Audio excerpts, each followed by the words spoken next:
Next topic in microwave electronics is Manley-Rowe relation. So in Manley-Rowe relation, ये जो relation था Manley रोवे का, ये बेसिकली दिखा रहा था कि जो हमारा पैरामेट्रिक डिवाइसेस है तो हम उसका जो परफॉर्मेंस है उसको हम कैसे इम्प्रूव कर सकते हैं किसी भी पैरामेट्रिक डिवाइस के लिए। मीन्स हम बता रहे थे कि जैसे नॉन लीनियर रिएक्टेंस हम यूज़ कर रहे थे या टाइम वेरिंग रिएक्टेंस हम यूज़ कर रहे थे, तो इनके केस में कैसे हमारा जो एम्पलीफायर की तरह जो था सिस्टम वो बिहेव कर रहा था। So Manley-Rowe has derived a set of general equations that are useful in evaluating the performance of parametric devices, जो बेसिकली पैरामेट्रिक डिवाइसेस के परफॉर्मेंस को दिखाता है। Useful in evaluating performance.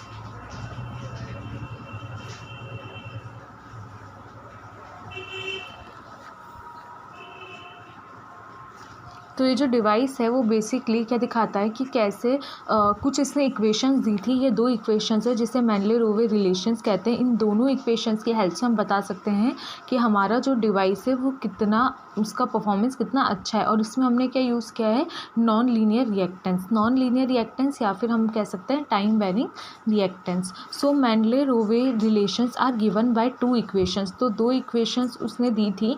So the first equation is sigma m equals to 0 to infinity and sigma n equals to minus infinity to 0 mpmn divided by mf1 plus nf2 equals to 0.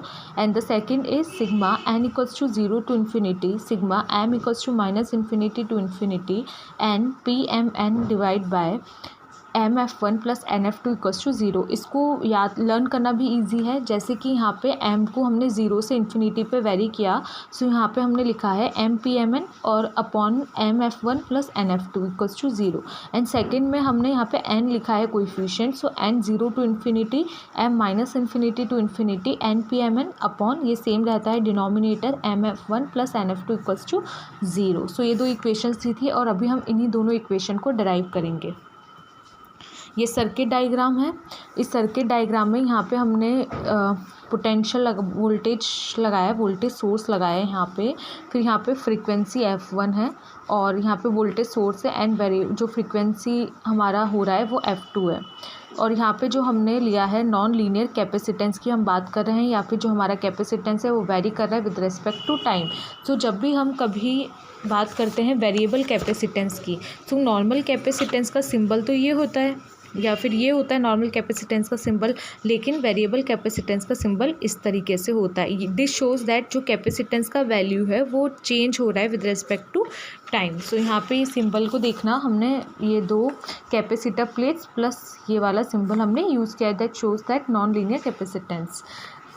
ये तो था initially जो हमने input दिया है, और जब हमको मिला है वो वहाँ पे मिला है f1 प्लस f2 और यहाँ पे रेजिस्टेंस R लगाया हुआ है सर्किट में। इसको कहते हैं up converter. f1 plus f2 is known as up converter.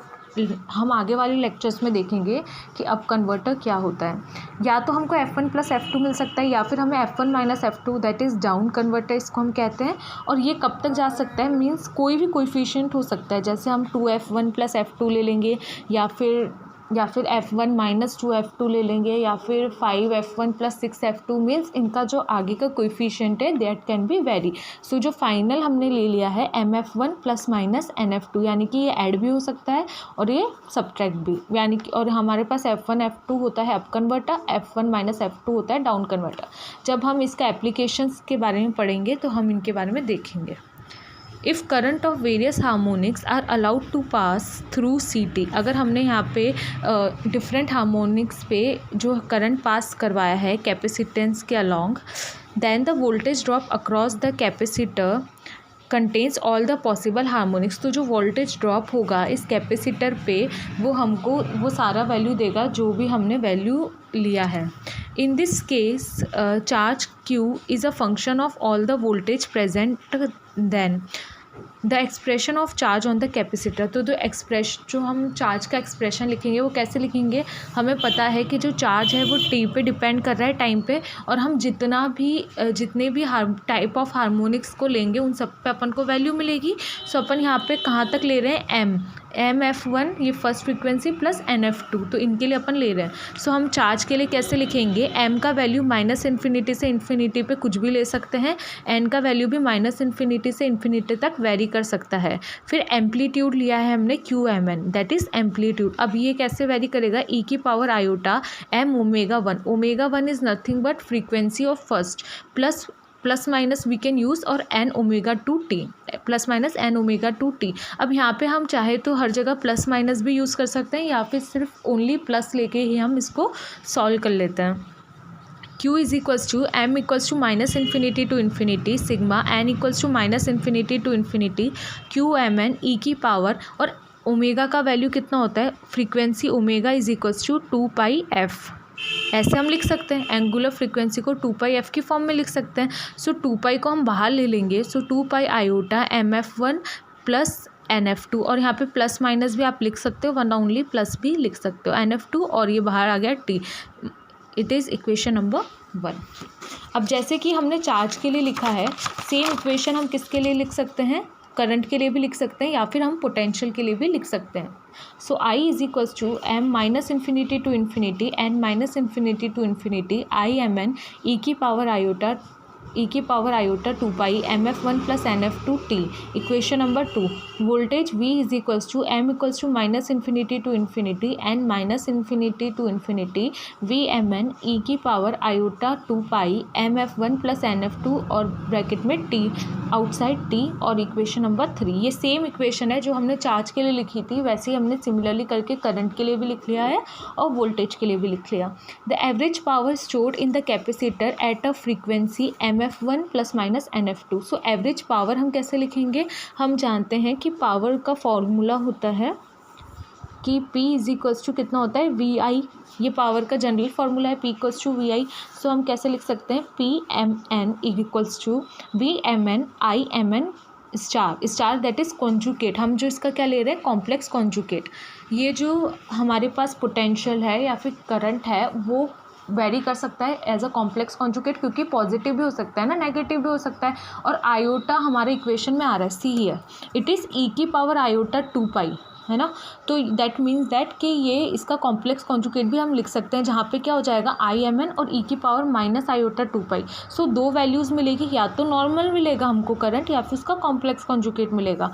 सो हमने कैसे लिखा है, VMN IMN star plus VMN star IMN, ठीक है। PMN इज इक्वल्स टू, अब इस कंडीशन में देखना, इस वाली कंडीशन में M की जगह -M भी हो सकता है और -N भी हो सकता है, क्योंकि हम जब कॉम्प्लेक्स कॉन्जुगेट लेंगे तो कॉम्प्लेक्स कॉन्जुगेट में जो MN है उनका वैल्यू नेगेटिव भी हो सकता है। सो PMN equals to V -M -N star IMN plus VMN I -M -N star, ऐसा करके वैल्यू हमको मिल सकती है। और ये वैल्यू सेम किसकी इक्वल होगी, PMN की इक्वल होगी -M -N, क्योंकि अगर हमने यहाँ पे -M लिख दिया और यहाँ पे कितना लिख दिया, -N, तो जब मैं यहाँ पे एक सेकेंड आई एक्सप्लेन, जैसे कि हमने क्या किया कि जब हम कॉन्जुगेट लिख रहे थे ना, जैसे कि VMN स्टार, अब जैसे हम VMN का कॉन्जुगेट लिखेंगे तो क्या मिलता है हमें, sigma M -infinity to infinity sigma N -infinity to infinity, और यहाँ पे हमको मिलेगा VMN e की पावर -2π आयोटा, और यहाँ पे आ जाएगा MF1 प्लस NF2। अब मैंने क्या कर दिया है, इसको चेंज कर दिया, कैसे, -M -N कर दिया मैंने, तो ये कितना हो जाएगा, sigma M equals to -infinity to infinity sigma N equals to -infinity to infinity, ठीक है।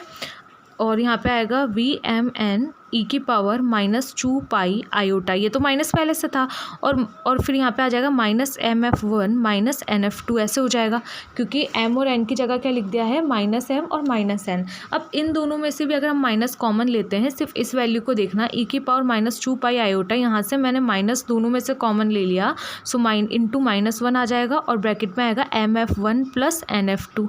ये सेम वैल्यू किसकी, और ये माइनस माइनस क्या हो जाएगा, प्लस हो जाएगा, तो ये हमें कितना मिलेगा, V minus M minus N star is equals to sigma M equals to minus infinity to infinity sigma N equals to minus infinity to infinity, और यहाँ पे आएगा वी एम एन ई की पावर आएगा 2 पाई आयोटा और bracket में M F one plus N F two, और यही वैल्यू हमारी किसकी इक्वल है, ये वैल्यू है वी एम एन के। दैट मीन्स दैट कि अगर हम इसको चेंज कर देते हैं ना माइनस एम और माइनस एन से, तो हमको वी एम एन की इक्वल ही मिल जाएगा। ओके, सो यहाँ से हम ऐसे करके बता सकते हैं। तो क्या बता दिया हमने कि जो हमने वी एम एन लिखा था ना, उस मतलब हम इसको ऐसे भी चेंज कर सकते हैं, इस वैल्यू का मतलब वी एम एन ही है और इस वैल्यू का मतलब आई एम एन ही है। सो ये वैल्यू किसकी इक्वल हो जाएगी, P minus M minus N के। तो हम यहाँ से क्या दिखा सकते हैं कि पी एम एन जो है वो P minus M minus N के इक्वल हो सकता है। That is equation number 4। So conservation of power can be expressed as, अगर कंजर्वेशन पावर का कंजर्वेशन हम देखेंगे तो हम कैसे लिख सकते हैं, M minus infinity to infinity and minus infinite to infinite P M N equals to 0। अब दो ऊपर नीचे दोनों मल्टीप्लाई कर लो M F one plus N F two से और M F one plus N F two से। So sigma M minus infinite to infinite N minus infinite to infinite P M F one plus N F two upon M F one plus N F two equals to 0। Sigma M minus infinite to infinite sigma N minus infinite to infinite. अब ये बीच में plus है तो इसको P M N को अंदर multiply करेंगे। So P M M F one upon M F one plus N F two plus minus infinite to infinite N minus infinite to infinite P M N F two upon M F one plus N F two equals to 0। Now the next thing is that यहाँ से F1 common हम ले सकते हैं। So because F1 किसी पे depend नहीं कर रहा है, M और N का वैल्यू पे। सो F1 हीयर हमने बाहर ले लिया है और minus infinite to infinite N minus infinite to infinite P M N M upon M F one plus N F two plus यहाँ से F2 हमने बाहर ले लिया है sigma M minus infinite to infinite N minus infinite to infinite N P M N upon M F one plus N F two equals to 0। Mark it as equation number 4। Now what we can do, solution of the first term. जो हमारे पास ये first term है, ये जो हमारे पास first term है किस पे डिपेंड कर रही है, ऊपर वाला टर्म m पे डिपेंड कर रहा है। तो हम क्या करेंगे, ये माइनस इन्फानाइट टू इन्फानाइट बाहर ले लेंगे। फर्स्ट टर्म सिर्फ हम अभी इस फर्स्ट टर्म का सॉल्यूशन निकालेंगे और इसका हम क्या करेंगे, सिमिलरली करके लिख देंगे। यहाँ पे देखना चेंज क्या आ रहा है, यहाँ पे F1 है, यहाँ पे F2 है। ओके, यहाँ पे एन पी एम एन है और यहाँ पे m है, एन यहाँ पे एम एफ वन है और यहाँ पे एन एफ टू है। सो यही चेंज है, बाकी तो टर्म सेम है। सो हम सिर्फ ये एक टर्म कंसीडर कर लेते हैं। तो हम कैसे लिखेंगे, F1 n को बाहर ले लेते हैं क्योंकि ये m पे डिपेंड कर रहा है। तो n minus infinite to infinite bracket में m का वैल्यू कहाँ है, माइनस इन्फानाइट टू इन्फानाइट। तो हम इसको ब्रेक कर सकते हैं, लिमिट माइनस इन्फानाइट से 0 और 0 से इन्फानाइट। सो m माइनस इन्फानाइट से 0। अब क्योंकि m का वैल्यू नेगेटिव हो चुका है 0 से माइनस इन्फानाइट के बीच में, सो m और यहाँ पे जो p आएगा, p यहाँ पे क्या है, पावर ट्रांसमिशन। सो ये p minus M minus N किसके इक्वल है, हमने अभी अभी देखा था कि इसको हम पी एम एन भी तो लिख सकते हैं। So p minus M minus N upon M F one plus N F two plus 0 से इन्फिनिटी में m P M N upon M F one plus N F two. अब from equation number 4 that is P M N is equals to P minus M minus N. So ये दोनों value एकदम exactly same ही है। तो हम इसे कैसे लिख सकते हैं, 2f1 minus infinite to infinite M 0 to infinite M P M N upon M F one plus N F two. That is equation number 5। अब बात आती है कि हमको क्या ज़रूरत थी ऐसा करने की, ये हम क्यों कर रहे हैं। हमने पावर यहाँ से दिखा दिया था कि ये सेम ही हो जाता है और फिर हमने क्या किया कि कंजर्वेशन ऑफ पावर लगा के हमने ये इक्वेशन तक हम आ गए। और ये इक्वेशन में भी हमने M F one plus N F two upon M F one plus N F two जो है ऊपर नीचे मल्टीप्लाई और डिवाइड कर दिया। ये बेसिकली हम ये इक्वेशन लाने की कोशिश कर रहे हैं जो हमने पढ़ी थी Manley Rowe relations, that is M P M N upon M F one plus N F two. और ये इन दोनों रिलेशंस को बनाने के लिए हम ये सब कर रहे हैं। सो हमने यहाँ तक लिख लिया है। अब ये हमको ये इक्वेशन 5 मिली है। सिमिलरली फॉर सेकंड टर्म के लिए क्या हो जाएगा, यहाँ पे F2 है, सो 2F2 और यहाँ पे n वाला टर्म के लिए यूज़ कर रहे हैं ना n, so m minus infinite to infinite vary करेगा, n 0 टू इन्फाइनाइट वेरी करेगा, n P M N upon M F one plus N F two. That is equation number 6। From equation 5, 6 and 4, this is 5 and this is 6 ये जो हमारा ये first term है इसका value और second term का value जो हमने सब्स्टिट्यूट किया है वो इन दोनों इक्वेशन में रख देंगे. So we will get 2f1 n minus infinite to infinite m0 to infinite m(pmn) upon mf1 plus nf2 plus 2f2 m minus infinite to infinite n0 to infinite n(pmn) upon mf1 plus nf2 equals to 0. अगर m आएगा तो ये m0 to infinite होगा और n है तो n0 to infinite हम लेंगे.